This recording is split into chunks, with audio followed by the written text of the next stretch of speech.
The other morning I got up and I got this email that says, hey, if you're looking to invest in some great stock, 5G is rolling out and here you have an opportunity to invest in the 5G technology. And the guy was selling this little cube that you can take with you into meetings, to work, sit in your car, and literally it links into the 5G network, and then it links into every phone that's in its proximity, so it can report up and record who was there with you at that location at a specific time. So, I kind of made the hair on the back of my neck stand up. So I'm going, really? Do I want the whole world being able to track me, and not only track me, but know where I'm at and who I'm with at the same time? So I think we all need to probably start getting a little wiser on what the 5G technology is all about. As I said once before, it came in on the heels of COVID.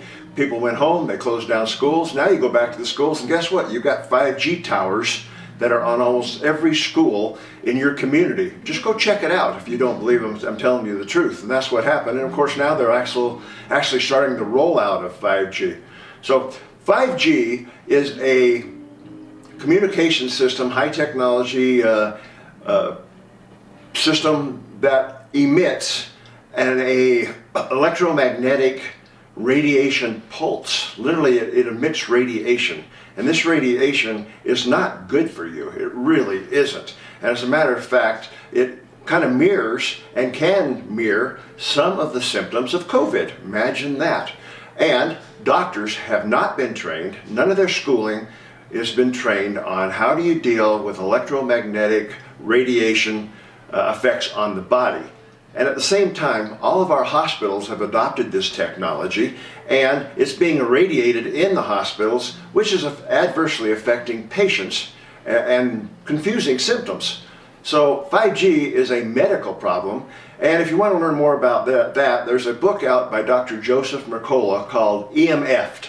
It's a great book. It talks about the 5G effects on the body and what you can do to help prevent the adverse effects associated with this technology. Now, the other thing from the rollout that we're looking at is the fact that 5G just is, in my opinion only, is just not a good thing. First of all, what can 5G be used for? Well, it's going to roll out technology which is going to increase technocracy. And if you don't think that's true, and look at all we've had to do while we've been home under lockdown or been advised to stay home during COVID, you're relying upon all your technical and technocracy toys to get your life going. And it also facilitates totalitarianism. By that I mean, just like here in Colorado, the other day we just got a notification saying, well, all your licenses, your driver's licenses, all your business licenses, your medical licenses, everything that's being controlled by the state licensing committee is now going to be put on digital. So you get pulled over and he says, hey, where's your license? You go grab him for your wallet, and he says, no, just pull it up on your phone. I want to make sure you're in the digital database that has all the information on you. And this is going to go further as soon as we roll out the vaccine, which I also got an email on today saying, well, you're non-compliant because we don't show that you have the vaccines that you're supposed to have or have not decided to sign up for taking the vaccine when it comes out, which indeed, that should be my personal opinion. It is my body and it is my records, not something that I want the government to have immediate access to any time of the day or night. So that's kind of the dangers of the 5G coming out. It's going to be used for facial recognition.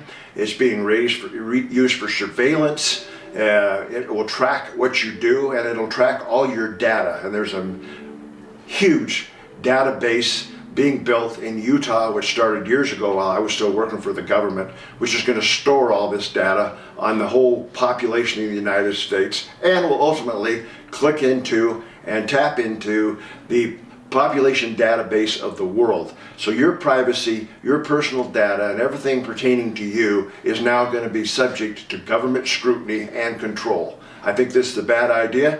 If you have an opportunity to contact your congressman or your governors and voice your dislike and disapproval of this system going out, I would highly recommend that that's what you do. So thanks for joining me today, and we'll talk to you again here soon with our next segment.